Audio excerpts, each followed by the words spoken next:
Yan ka bunso. Magtuturbo si Papa. Kasi wala lang maisip na ulam si Mami. Nag-request ang bunso namin na poging-pogi. Turbong manok. Kasi iba naman daw ang binibili sa Andox at saka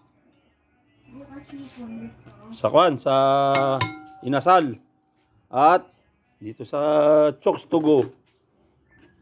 Ito sariling gawa ni Papa. Turbong manok. I-marinate muna ng 1 oras. Kasi tanghali nang bumili si Mami ng manok. Kaya kaunting oras lang ibinabad. Bibi, saan ka na? Ito ka, dali. Oh. Hawakan mo, videohan mo. Dito, Bibi.